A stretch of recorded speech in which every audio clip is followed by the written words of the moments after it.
What's up, everybody? Welcome to Miami Hurricanes Football After Dark, Episode 3. I am joined with Dre, North Fresh Kane, and Ryan Dirty Bird. Thank you guys so much for joining us. So we'll go on for about an hour long. A lot of great things are going on around the program, a lot of positivity.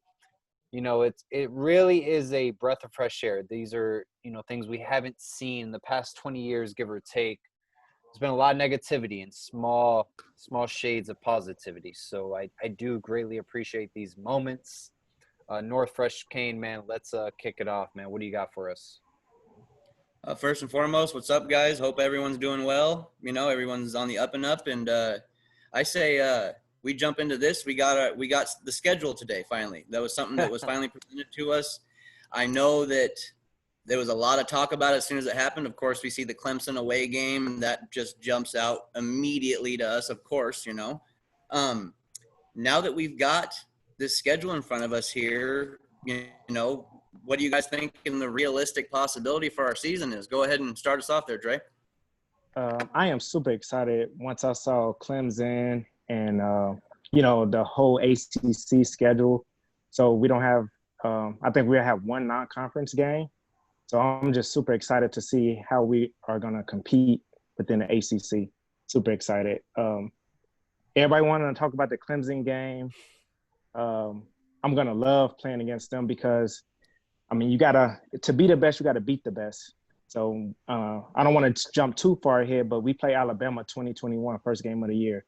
So I think we would kind of know what we're going against, battling against Clemson.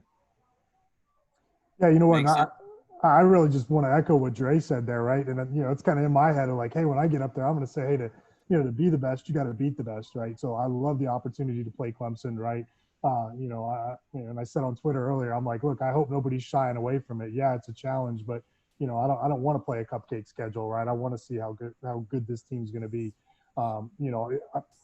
What I've been saying is we have really probably the two most important elements that it takes to win: an explosive, possibly elite quarterback, and a fierce pass rush, right? That isn't just Greg Rousseau, right? But probably 4 or 5 deep of guys that could really get after it and get there. And those are the two things that it takes to win, right? So, hell yeah, bring on Clemson, man. I'm all about it. I'm not going to say we're going to win it. No, I completely agree. I mean, Clemson is the ultimate test. They were in the national title game this past year, going up against LSU. Last couple times we played Clemson, it was really ugly on our side. We really didn't match up well. We even got Al Golden fired because of the result. ACC title game, we were missing a ton of players. We were very injury prone, but it was still a slap in the face in the sense of just reminding us how far behind we are as a program to the elite Power 5 schools. We look at LSU in that game in Dallas. I mean, they really smacked us in the mouth. It was another reminder. So I do appreciate these games because it does humble us and gives us a reality check of where we stand with the elite Power 5 opponents moving forward. Did our schedule get tougher? Yes, a lot tougher, but it's all good. It is what it is. That's what the scenario is at play. So I'm all for it, moving forward. And Danny Boy Kane is also joining us as well. Awesome. But, yeah, that's my take on it, North Fresh. What's up, Danny Boy? How you doing? Good. Good, man. Good. Thank you very much for joining us, man. I couldn't be here earlier. I had to take care of some things. It's all good, man. What are your thoughts on, the new schedule and playing Clemson? New schedule. Here's my take on that. And I was going to do that tomorrow morning on a pod, and you can plug my pod. But, yeah, tomorrow morning I'm going to get more take on. But here's my take on it. Number one, you have to think I like the schedule. I like the schedule for this reason. We're playing Clemson up there. This is a test for us to see where we're at. I want to know where we're at. And it gives me an idea how far we have to go and how far we've come. Absolutely. Danny, we missed you on Twitter, man. What's going on? Hey, I'm new name there now. New name. I got a new name, brother. Oh, yeah, you're back on, but with a different profile. Yeah, this is why I keep the idiots out. You know what I mean? I got you, buddy. Yeah, So you, I you do. hate when you have to deal with idiots from time to time. Hey, Andrews, how you doing, buddy? I'm doing good. How are you? Good man, good man. So I do hope we play Clemson early. I know I've seen a lot of people say they want a first game. I kind of want the UAB or Temple or Wagner first game. If you heard Barry Jackson earlier this evening, his tweet says he talked to Blake, and Blake said to him he would prefer UAB, but he also mentioned Temple or Wagner. Okay. Which I think UAB, given geographic sense and given where we're in right now, I think that makes the most sense. Yeah, I agree with that. Though But I hear fans it would be a say- home game. It would be a home game, right? Yes, it will be at Hard Rock Stadium. Gotcha. But yeah, I hope we played on week 2. Up there. Yep, up there. I mean, UNC took them to the wire last year, Right. and I think Clemson was a better team last year. We got to remember Justin Ross is sitting out this year, so Yep. that's a star receiver that's not going to be there. Unfortunately, he had an injury. I hate that we're facing them without him, but they won't be full strength, and we don't know if Trevor is going to play or not. Yeah, that's another key thing. Remember, he just got engaged a couple weeks ago. Oh yeah, he did. Yep. To me, the best player on that whole squad, though, and I'm not going to doubt Trevor Lawrence, man, but Travis Etienne is a handful, man. I mean, we know we have to stop him. I mean, that guy can run all over the place, man. And you know what Trevor Lawrence is going to do, man. But Etienne, whew. That's a whole nother animal right there. Yeah. North Fresh, what do you think about that Clemson matchup?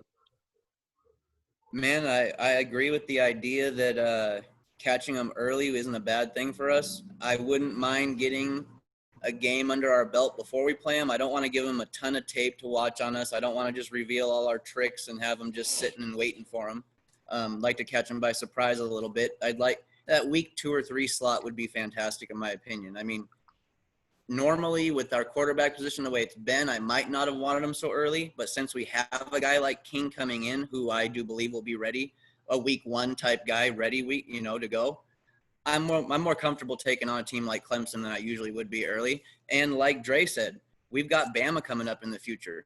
I mean, next year we might as well really test the waters. I mean, we might as well see what we got before we start getting into all this other stuff. And this is the best chance possible by going up to Clemson, being there, being even without fans, just having to make that trip.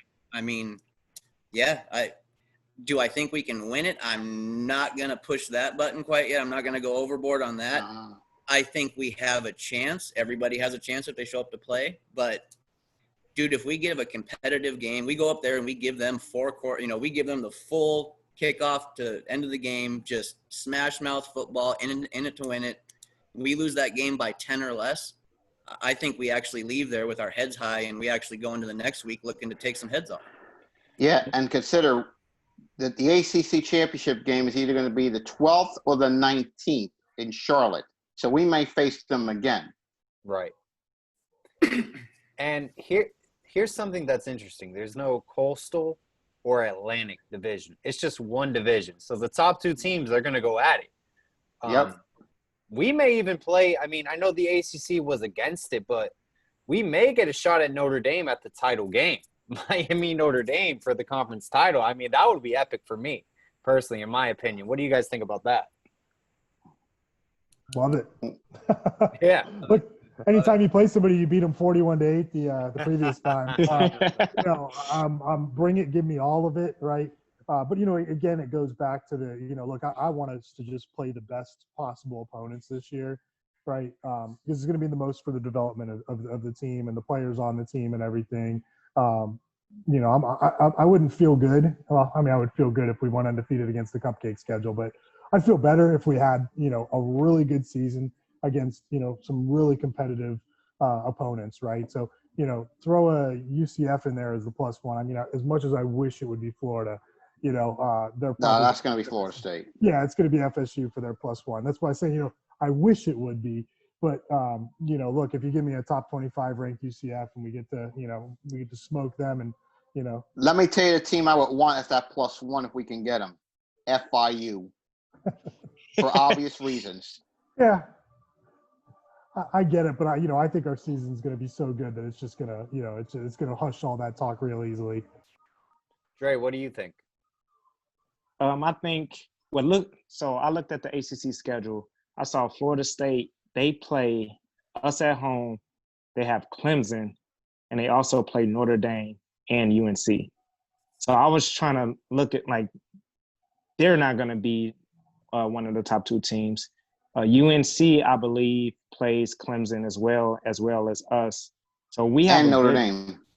Oh, yeah, and Notre Dame. So we have a good chance if we just take care of business. I don't see another if you want to count the Clemson loss, anything can happen during that game. But other than that, we should take care of business. I don't see the loss to Virginia Tech. Louisville might be tough. We're going up there to Louisville. But look what we did to them last year. I don't think that defense has got any better. Keep an eye on NC State, though, up there. NC State. Yeah. They're always competitive at minimum, It seems to be their thing. They're going to give you a ball game no matter what, it seems like. Absolutely. Yeah, the beauty of the competition in this thing is that I think, when the ACC weighed it, and they said the reason that they didn't put Notre Dame on our schedule is because they balanced really the ranking of the teams, right, in the schedule that you're facing. So, that excites me, right? I mean, that really kind of puts almost all the teams on somewhat of a level playing field in the competition, which, we never get to see that, right? Everybody fills it in with the Wagners and the UABs and the Temples of the world, right? So now that we don't have that this year, I mean, I'm all for it, man. I think this, aside from the fact that we most likely won't have fans, we definitely won't have full houses. This could be a great season competition-wise on the field and matchup-wise. I mean, I think it's really going to be a dogfight slugging these positions out. Now, does your season prediction before the schedule came out change at all, or does it stay?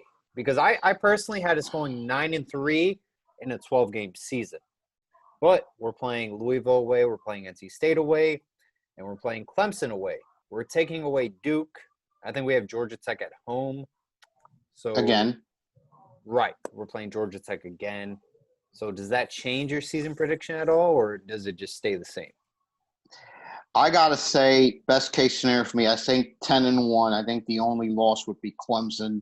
Wow. But I just don't see us losing until we face Clemson, depending on when that is. I got to see the schedule in its entirety before giving a real prediction on that. Gotcha. I agree with Danny. Before the all ACC schedule, I had us losing one game, and after the ACC schedule posted, I have us losing one game. And the reason I say that is because I'm going off of track records. So last year, Dan Enos, the last time he was OC, I believe, was Central Michigan. So yes, he was at Alabama, and he was a quarterback coach, and he did a great job with Jalen Hurts and Tua.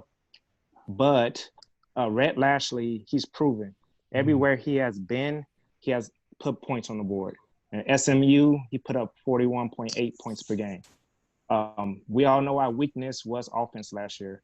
I believe we finished with a top 10 defense or top 15 defense all around. Manny Diaz fixed the kicking. We know if we would have had a kicker, we would have won at least 3 games last year. So I think addressing all of those problems, and the defensive line is it's probably one of the top 5 best defensive lines in college football next year. So I got us one loss, and that's to Clemson. Well. Okay. Great takes, Dre. And for me, right, when I was looking at the last schedule, I said I wanted 4 things out of the season. Number 1's double-digit wins, right? I want 10 plus, including, when we say it's all said and done, including bowl game and ACC championship game, whatever. Just get me double-digit wins. I also wanted to, want to go and play in a New Year's Six bowl game, right? I mean, pretty much making the ACC championship game. The winner of that goes off to the playoff. Loser of that usually goes to the Orange Bowl game, right? Also wanted to beat FSU, right? I want to smash them every year, like any other Canes fan would also want to do. And then the last one is just simply to get to Charlotte, right? So those are my 4 predictions. I mean, like Danny said, I think we need to find out where the games kind of slot and kind of see the way it sets up to really, make a prediction. Because, obviously the toughest matchup on there is Clemson, and where that kind of slides in, really has an impact on wins and losses, right? And on, what I think we're going to be able to do. One thing I always hate to do is to sit there and pick, hey, we're going to lose that game, right? Or, circle the ones you're gonna, it's tough out there, right? And you're going to win some that you don't expect, and you're going to lose some that you didn't expect to, which, last year was the epitome of that, right? I mean, who would have thought we would have, smashed Louisville the way we do, and put the gas on them, right? Beat Virginia, who was the Coastal champ, but then we slipped against Georgia Tech, right? Like you never know, right? So, I mean, that's kind of looking into it. I mean, to say a wins and losses thing, I mean, I think an 11 games schedule, not knowing who our +1 is in the situation, I mean, I'd probably say I see, maybe 9 on there right now, 9, maybe 10. I mean, it just really depends on who the +1 is and where they all fall into place. But, one thing is for sure, I expect a lot of points, like Dre was talking about with Rhett Lashley. I mean, I'm enamored with the guy, right? I think he's going to do everything that we're expecting with the talent that's on here. Right. I think they're going to put the O-line, which has been our biggest headache. I think they're going to put the O-line in a much better position to be successful, right? I think they were kind of sitting ducks out there before, which made them look not nearly as good as they are. So I'm not going to say they're going to be the best O-line in the game, but I do think they will be one of, if not the most improved units that are out there. Okay. North Fresh? Well, I don't want to be the wet blanket on all this stuff here. That's the last thing I want to do about all of it, of course. But when I look at this schedule here, and of course, like you guys all mentioned, I mean, until everything truly does fall into place, timing and game day wise and all that stuff, like we'll have a little better idea of what it's going to be like. But I mean, I've ran multiple different scenarios with the home and away teams that I've seen in my head since we got this schedule today. And I've seen scenarios where we could be looking at a possible 3-loss season. I know that's not what people want to hear right now, and it's not what we're aiming for. But, I mean, there are – I guess what I got to say is they got to prove to me that they can stop taking a bad loss or two every single year. And I'm not talking about, like I said, not just one bad loss or two every single year, because we tend to take more than one bad loss lately. I got to see us get over that, man. I mean, when I look at teams like North Carolina, NC State, Clemson, Louisville, Virginia Tech, Pittsburgh, those are all ball games. I mean, we're not going to have an easy game in any of those games, I don't think, honestly. I think those guys are going to come to play us like they do every single season. I think. Don't forget Wake either. Right. Yeah. The whole Wake Forest thing, when we first had the schedule out and we had that Wake Forest game on the Friday, that thing worried the hell out of me, honestly. I mean, that game was a trap game to me, and it was just – yeah, it was nothing. It was one that I just didn't even want to really have to deal with, honestly. Getting Wake Forest on a regular kind of schedule and stuff like that, on a Saturday, I think we can take them on pretty well. But that Friday thing is just – it's weird to me. But, I see us. I mean, no doubt in my mind we can go off with a 1-loss season. We have that talent. We have the quarterback. We have the defense. According to 24/7 Sports, right now we're the only team in the nation that has a defensive end and a quarterback in their top 50 overall players. So, I mean, that sets up two most important positions right there. We got Rousseau and King. It's got to say for something, in my opinion. So I'm going to go anywhere 1 to 3 losses. Yeah. 1 to 3 losses. Okay. Things can go that way, right? Like, I mean, there's really no way for us to know, but I think the ceiling is these guys can catch lightning in a bottle, right? And can run it, right? Because if you look at the pieces, I mean, King is a game changer, and quite possibly could be the best quarterback that's ever played here. He could have a best case scenario type season, but then he could also go in the first game and get injured, Yeah. And I mean, we don't know, right? I'm gonna knock on wood on that one. Yeah. Don't you put that on me, man. No. I'm not on wood. You good. If anything bad happens, we'll remember today was the 29th of July, and we'll rewind this bad boy back to you. Don't worry. We'll rewind it. We got to edit that out. Yeah, right. Can't become a meme down the road, man. Seriously, yeah. Now, speaking of the season, the schedule did get tougher. We've done an outstanding job in recruiting. I mean, the James Williams commitment was out of nowhere, out of left field. I mean, I wasn't shocked. I'm sure we were all shocked. University of Miami recruiting tends to get really hot. We saw that with Al Golden, Mark Richt. Randy Shannon did a great job. But everybody and their mom decommits and jumps ship when things go south or as we get towards signing day. Do you see this potentially happening, guys, or do you think this recruiting class is locked in?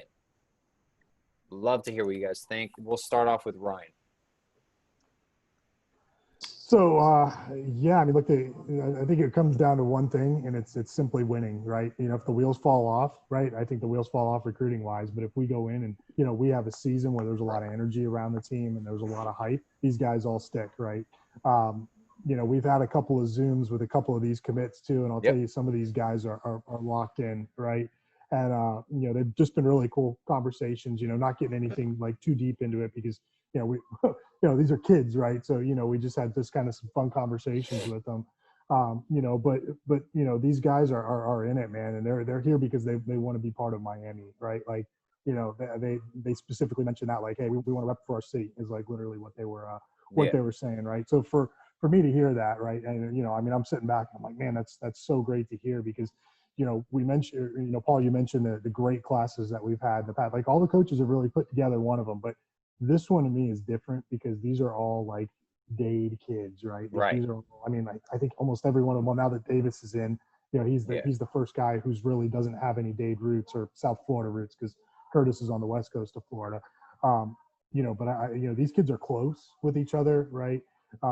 You know, and the other big thing is once they're committing, they're shutting it down too, right? I think I mean, half these guys are all shut down that are, and you know, the most important one, you know, James Williams, or the highest rated. I wouldn't say he's the most important, right? I temper that, but you know, the highest rated one is shut down and is actively recruiting on Twitter now. I mean, if you guys saw today, you know, his hash, you know, like, you know, I saw that thing go wild today, right? So, you know, I think they stick, right? You know, just because I think we're going to have a great year, but, you know, obviously I don't blame them if, you know, if the wheels kind of fall off, which, look, you know, I don't think it's going to happen, but, you know, the past couple of years, what we've seen, that's really the only way these guys fall off. Right. It has been a common tread. Danny boy, what do you think about the class? Good class, very strong class. The Davis commitment was a big one for us because it's outside, like Ryan said, out of state. And Valdosta is pretty much FSU's backyard. Right. Because considering we take one out of FSU's backyard, that's a big deal. It's a big deal. Now, if we were to somehow pull a Leonard Taylor and a Jason Marshall, that would mean, if I'm not mistaken, we get the entire Palmetto 5. Well, Collier. Correct me if I'm wrong on that. Collier's Corey Collier, yeah. Yeah. Okay, so we have 4. Right, we would have 4. Hey, to get at least 3 of the Palmetto 5 would be an accomplishment. No, yeah. And not to mention, like you said, James Williams. Right. No, I completely agree. I mean, we were not even in play in a sense with the Palmetto 5. The Florida Gator fans were saying we're going to go 0 for 5. So I completely agree with that statement. What do you think, Northfresh? Well, I mean, the winning, you know, like it was already spoken, winning cures everything. It keeps everything happy. It keeps everything moving forward is what it does. The one good thing, or the good feeling I have about this class is that even though we do have to win, these guys committed after a 6-win season to us regardless. We haven't proven anything since we lost to FIU, Georgia Tech, and got blown out by La Tech in a bowl game ridiculously. We haven't proven anything since then, but these kids are still all in on us. So I would like to think that even if we don't necessarily have that one lost season that we're all hoping we might have, or the undefeated or whatever, the miraculous season, that even with a 2-3 loss season, that these kids would see improvement and they would still stick with us. It's a strong class. The last thing I want to see is have it fall apart. I mean, this is the kind of class that can help define our future going forward and help define Manny Diaz's future as a head coach going forward. yeah, it's just such a big one that I have a good feeling. I just have this odd good feeling that these guys are really Canes and they really want to be here. I mean, like I said, 6-win season and they're in. I don't know what else. I don't know how much else worse it could have been. And I don't even think we hardly even deserve to be talking about these recruits, but here we are. And heck, man, I feel good about it. I do. Dre, what do you think? So North kind of stole a little bit of what I was going to say about these kids committing to a 6-win team. So I think if we do go, 11 games, 5-6, I think most of them would stay committed, but we lose maybe like a James Williams or we don't get like a Leonard Taylor, or if he commits to us, he might decommit. But another thing, there's a couple of things that I think is why these kids are buying in. For some reason, these kids want to put on for the city of Miami. I don't know if it's due to COVID-19, but they want to make the Miami Hurricanes great. Another thing to think about is I'm not sure what year, 2021 or 2022, where student athletes can use their likeness to, I guess, promote themselves and, get their brand out there. And I think that's a big deal with especially student athletes, them not getting paid right now. So, and what better city to do it in other than Miami? I mean, we talking about like the Rock show. I mean, watching ballers, you see the Miami helmet on his desk. Right. So I think these kids are locked in. Brantley, Kitchens, James Williams, they all like trying to recruit people. So yeah, I think they're locked in. I think we're good to go. No, I 100% agree. Speaking of recruiting guys, I mean, you usually land a quarterback early in the class for most recruiting classes. We still don't have a quarterback in this class. It's like an underwritten rule. You must sign a quarterback. What's going on? I know Rhett Lashley, he was the quarterback whisperer down at SMU with Shane Buechele, the Texas Longhorn reject. Literally turned him into a great college QB. We have De'Ara King. Norfresh, what do you think's going on, man? A couple big swings and misses, honestly. I mean, just the staff either getting a false reading from a kid where they thought they were in on him more than they really were. Kids maybe leading us down the trail, giving us false hope, saying that they were more interested than they really were. Might have taken our attention away from other recruits. I'm not sure. Lashley is such a thorough guy when it comes to his offense that there's no question that the quarterback position is just it's the highlight of everything for him. I mean, I know he's focused on it, but for this, I mean, in this class in general, I'm worried. I mean, I'm the same kind of guy that believes that you need a good quarterback to come in every single class. I don't want to rely on the transfer portal every 2 years to get somebody to come in. I don't want to play that kind of game.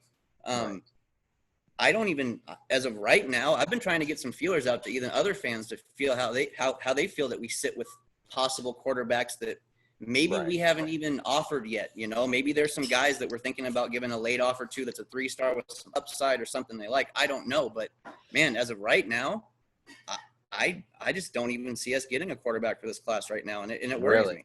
It really does. Interesting. Danny Boy, what do you think? To be honest, I don't think we need a quarterback this year. Okay. I really don't think we need one, and I'll tell you why. Because consider who King's backup's going to be. Cozy. And I think in 21, Cozy's going to be the starter. And under Lashley, you talk about Buechele with SMU. I think Lashley could have the same type of results with Cozy next year. Okay. I really believe that.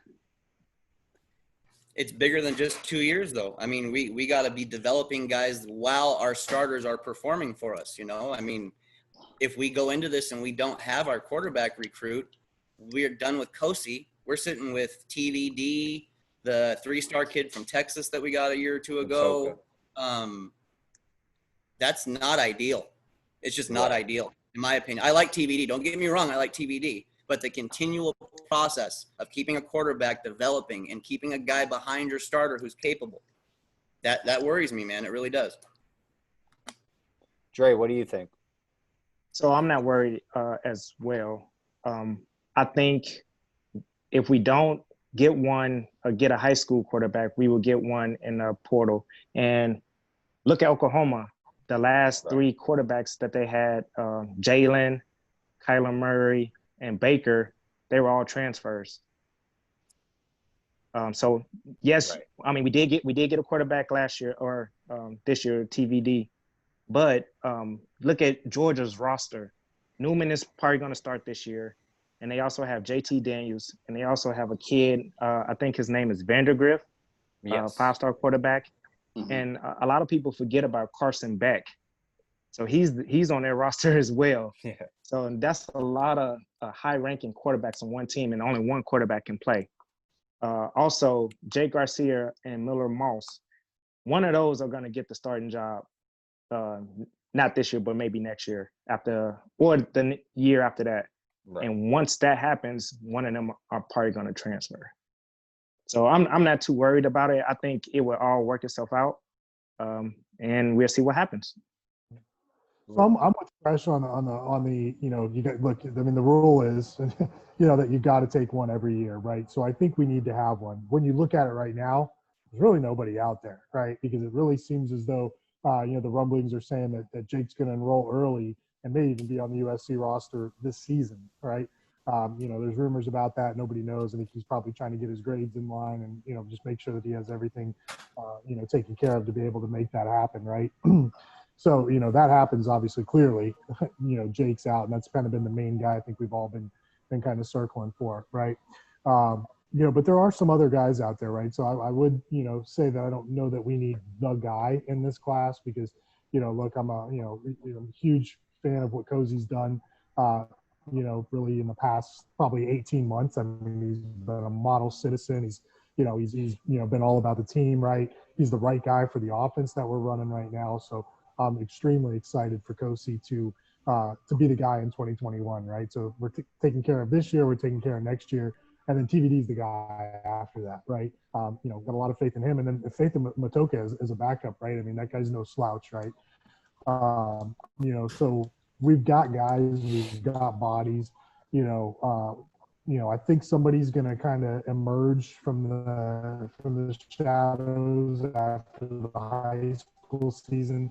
If there is one come in, we do have there's a guy who's kind of local up here to me at Fort Pierce Central High School, I think, who's a three-sport athlete. I cannot think of the kid's name on the top of my head right now. Jay Allen, there it is. So Jay Allen is a monster. He's probably even a better baseball prospect. So, to me with this class, if you're not going to get Jake, it's almost like, well, I'd love to get this Jay Allen cat. That way we get our quarterback this year, but we also get a guy who's going to play baseball, who's one of the top-ranked baseball prospects out there. So, that's kind of a scenario I'd be okay with, right? But I do agree with Fresh. There's got to be somebody in the quarterback position in this recruiting class. Yeah, great as it is, it's it's going to be a black eye, a small black eye, if there's no quarterback in the class. No, definitely. I have a hard time. I know, like Dre, you brought up, the fact that we can, use the transfer portal and all that kind of stuff. And you brought up, the success that Oklahoma's having. But when I look at them as the complete outlier. I mean, they're not the typical thing. What they're doing is unheard of, and it's unseen, and it's just buck wild, honestly. Reckless. I don't. It's just it's inappropriate, is what it is. Absolutely inappropriate. But, I have a hard time trying to compare us to anything like that because what they're doing is so otherworldly right now compared to everybody else when it comes to that kind of a scenario. And that transfer market thing, man, it's still such a sketchy thing to me, man. It's so sketchy. Getting King one time isn't guaranteeing that the rest of the process would ever be great. But I guess, when we're recruiting like we are at quarterback, you have to keep your options open. You just have to. There's just no doubt about it.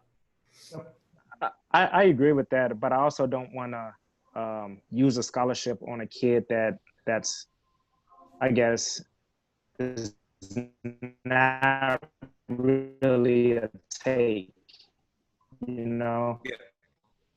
So if we can get the one guy that we really want, I kind of just want to use that spot for another need. Yeah, I mean, no need to absolutely waste a scholarship just because of the quarterback idea of it in every class. I get you on that one. I'd rather have a guy who's going to contribute than a guy who just sits. And we also sorry, no, go ahead. I was going to say, we also have to remember that Red Lashley came in kind of late too. So normally, he already had his kid when he was at SMU, Preston Stone. And so he thought he was done until he came to Miami. And now, he's coming in late trying to get a 21 kid. And I think we would get a pretty good kid for 22, especially if Derek King balls out and they see that Red Lashley knows what he's doing. Bingo. What I was going to add on this too is the one huge unknown that we don't know right now is what's going to happen. Are we going to stay at this 25 spot limit? Are they going to let us fill up to 85? Right. I mean, I think it makes all the sense in the world with them. With the NCAA opening the transfer portal, right, for everybody to have that. It's kind of tough to keep that number at 25 and count transfers towards it. Right. You're putting a lot of programs in a really bad spot. It's probably advantageous to Miami in some ways. But, I think, to make it fair and equal across the board, you got to just let everybody fill up to their 85 scholarship spots. We've probably got another, I think, 3, 4, 5 spots on top of the 25 to really, get in and maybe get a guy like Chase Smith in there or that other quarterback where, the other factor is, almost everybody's classes. I don't think classes have ever been as full as they are right now. Everybody's in the 19 to 23 range, unless you're Florida State and they only got like 10 people who want to go there. But sorry, man, I always got to take a jab at them when I can. They got to do something here to figure out what's going to happen with these rosters. And, the other piece is, we don't know what coaches are going to get fired, what offers are going to go away, especially if a team changes their offensive scheme, right? Jake and Miller are both committed to the coach who's probably on the hottest seat in all of college right now, and Clay Helton. Right? That's more North Fresh's area of the Pac-12. He can better comment on that than any of us. He's shaking his head, so I know he knows that. That seat is hotter than you could ever imagine.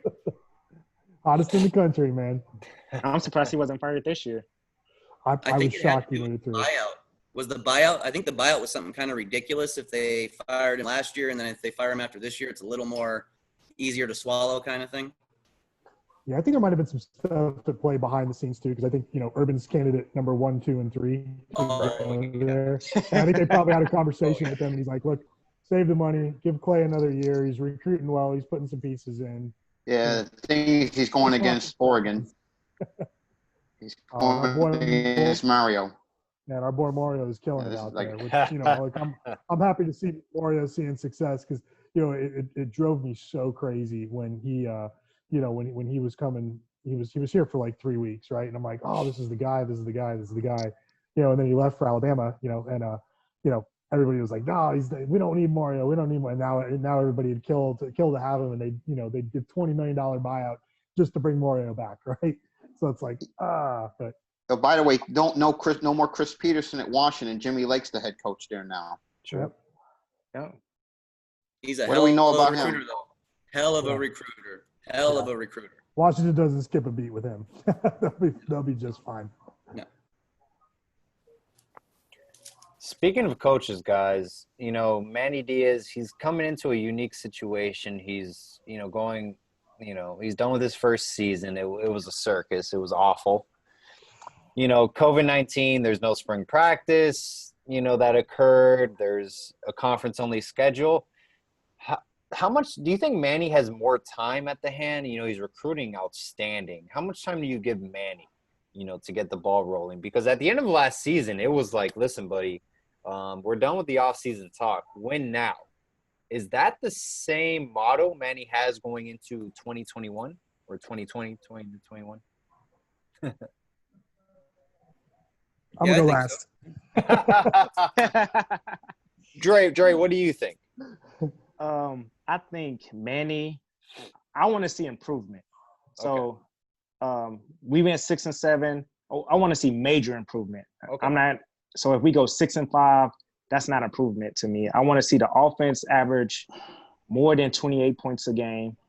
I want to see Manny not make the mistakes that he made last year, like, burning timeouts.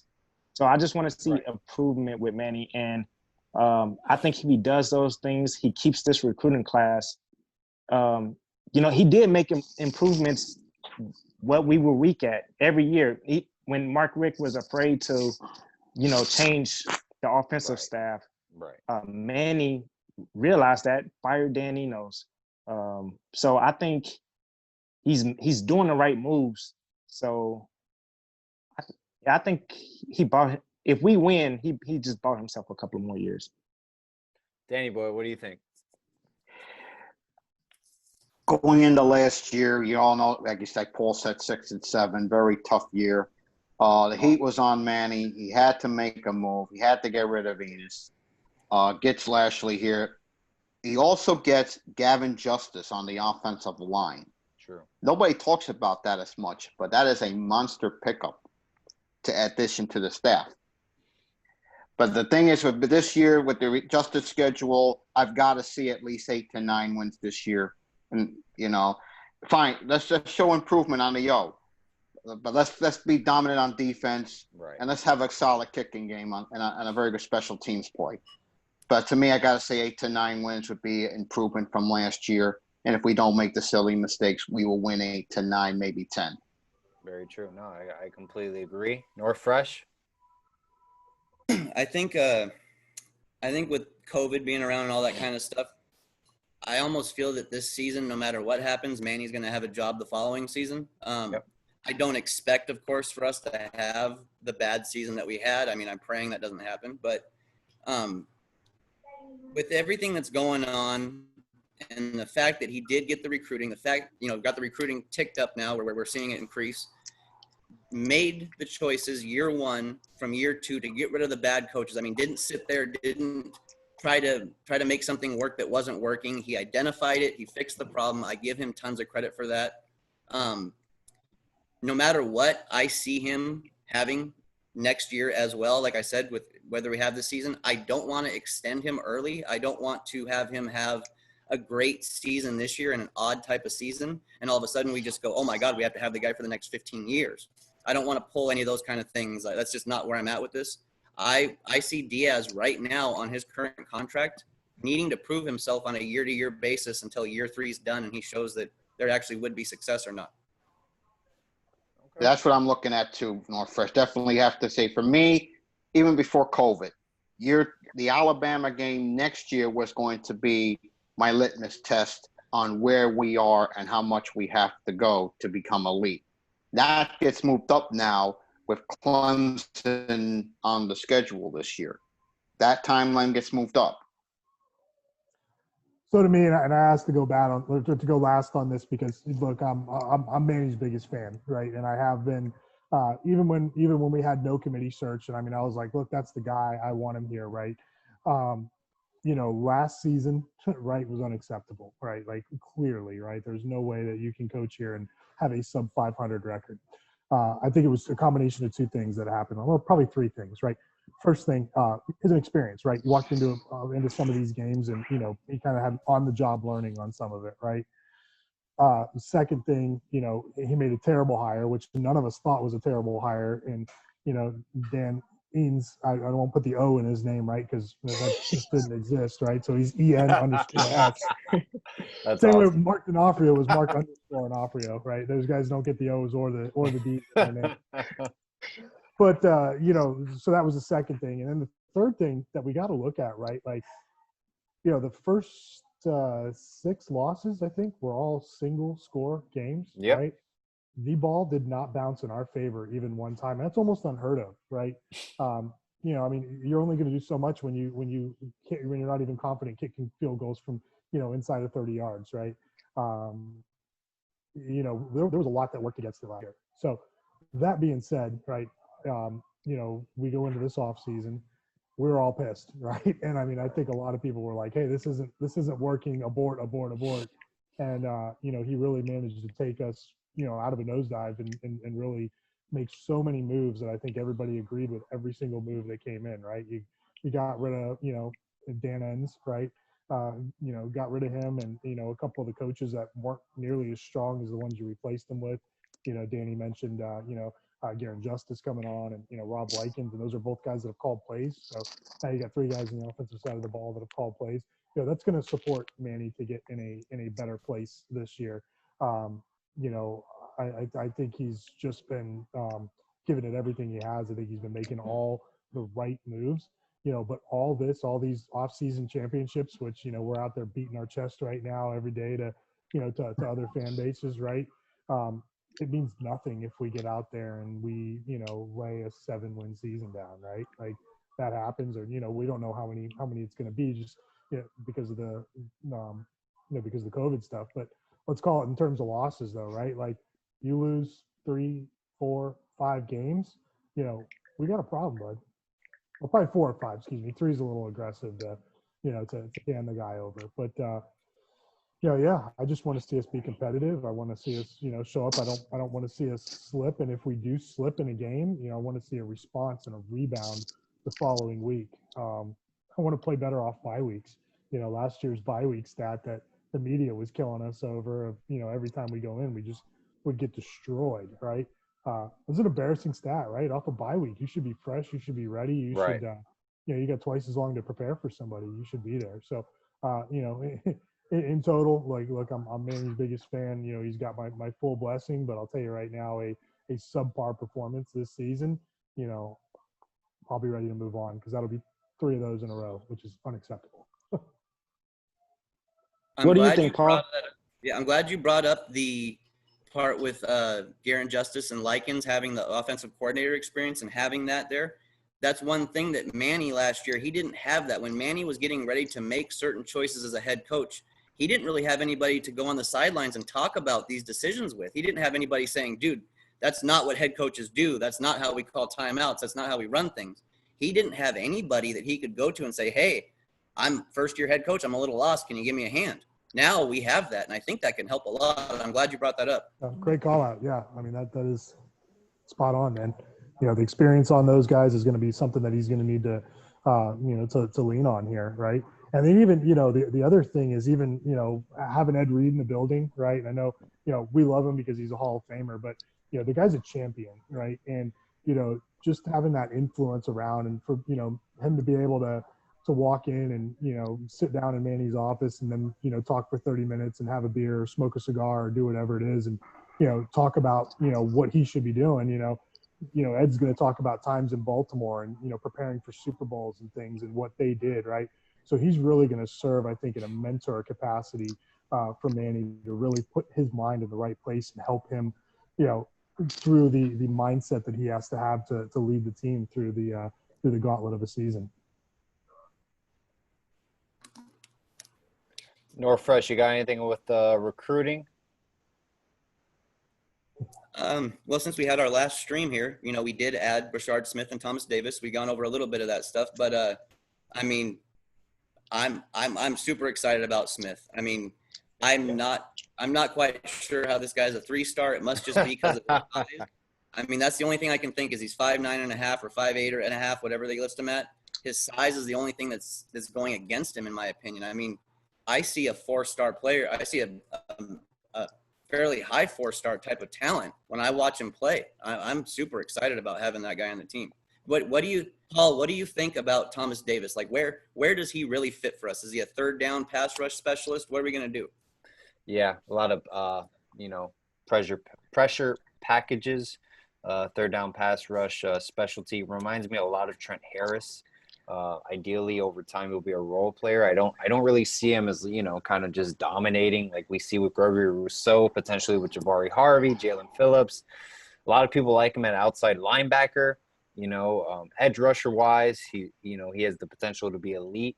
The problem is, he needs to get stronger. That's his scouting report on 247 Sports. They say, a tall offensive lineman, take an offensive line unit such as Wisconsin, for example. He's 6 feet on 247 Sports, give or take. That's probably 5'11", 5'10" in real life. I'm not trying to be, that guy, but that's the facts. So, there's a lot to work with. Manny loves that kind of under the radar, undersized recruit on the defensive side of the football that matches his scheme. So, hey, I'm excited. South Georgia football has a tremendous amount of talent. We've seen in the past. DJ Dallas is from there. Is Alan Bailey from South Georgia as well?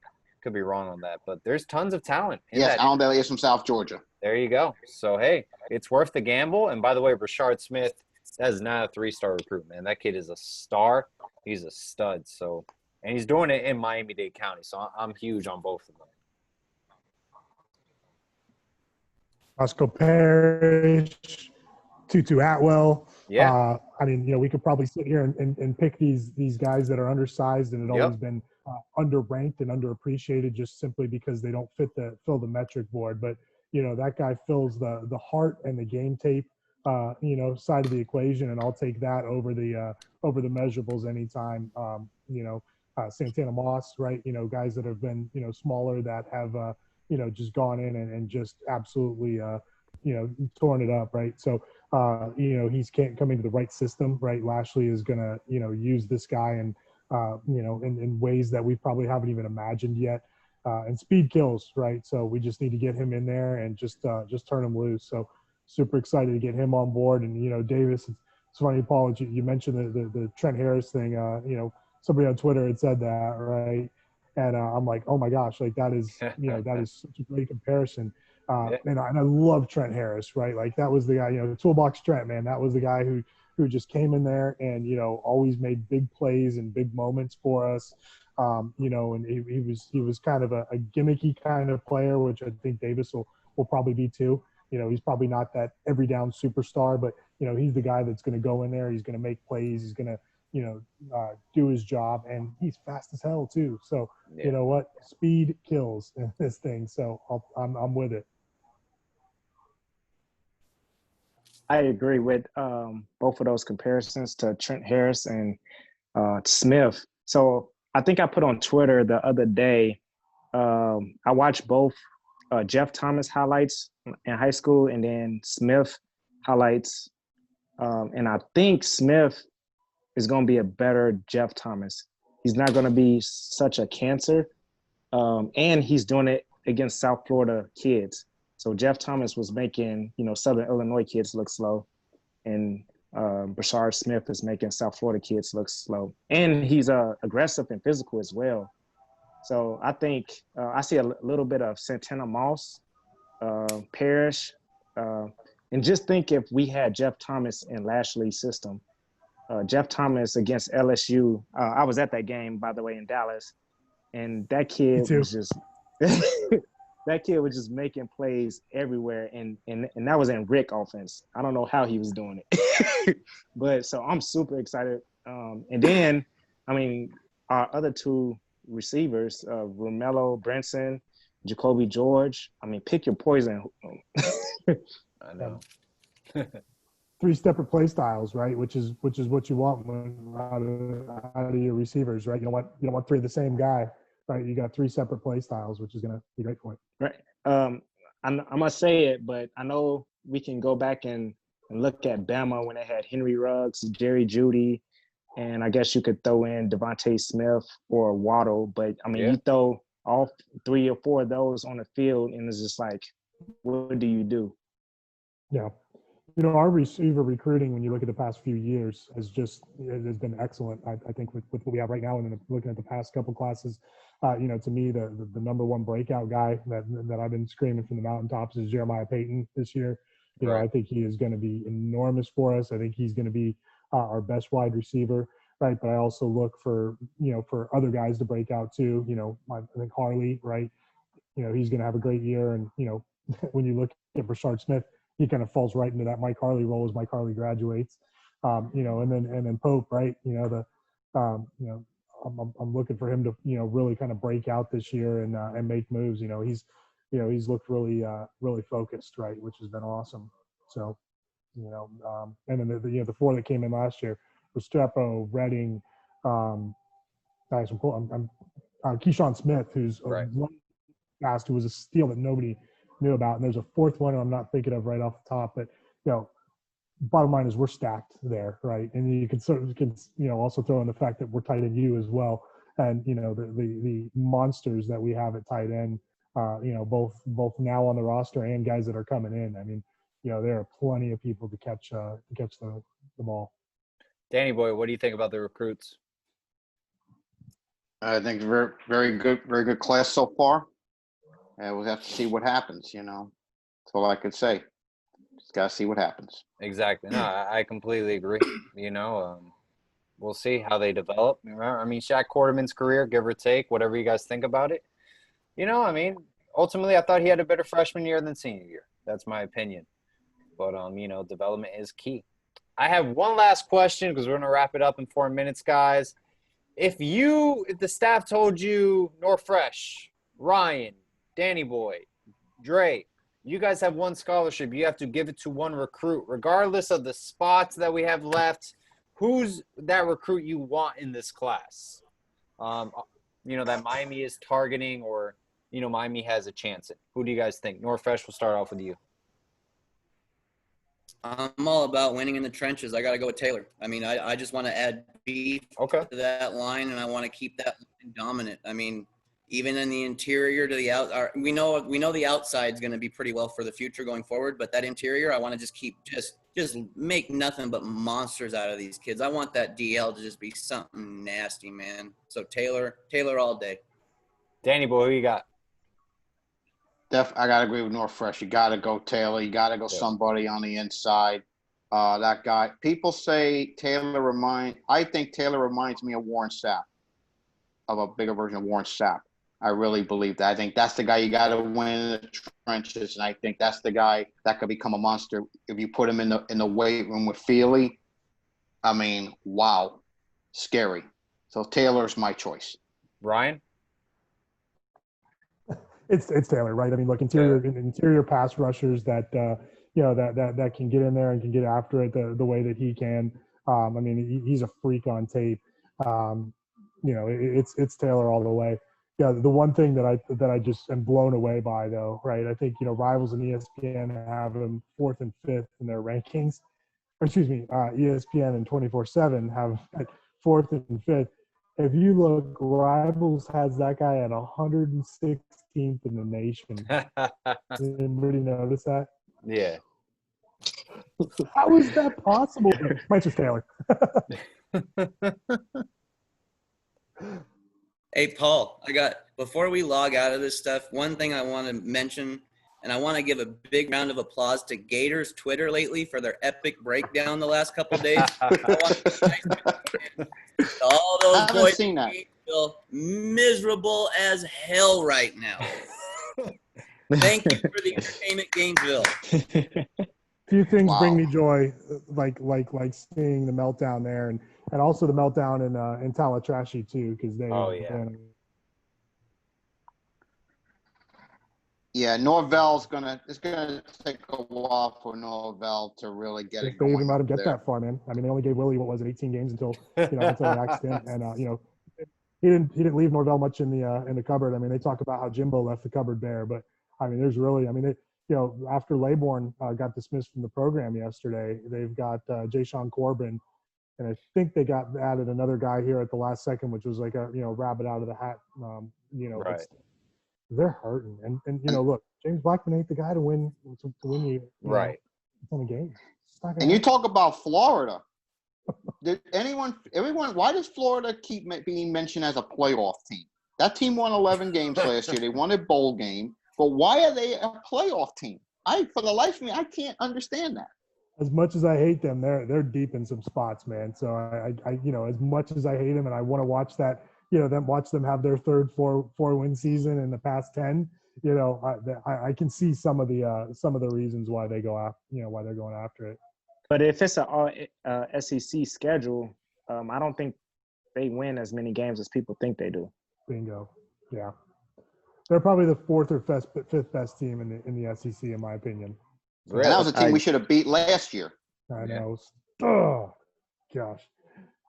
Hey, if I could just say one thing, I want to thank you, Paul, for for inviting me and putting me up here. Most Fresh sounds like you do a lot of homework before we get on these two, so that that doesn't go unnoticed or underappreciated. I know there's a lot of podcasts and everything that go on there, but I definitely appreciate the time each of you guys put on to putting it in and putting the message out and everything. I mean, I listen to every one of these I possibly can, and I know it's not just as easy as us getting on here and spending a couple minutes. So thank you for the invite. Anytime you want me to come back, I'm more than willing to get on here. But I echo that, Paul. Echo what Ryan said. Absolutely. Yep. Thank y'all for having me. Yeah, thank you so much, guys. It was a pleasure to have you on and just hear your informative information, on Canes football, man. You guys doing a great job. And always, guys, everyone watching at home, it's always all about the U. Go Canes.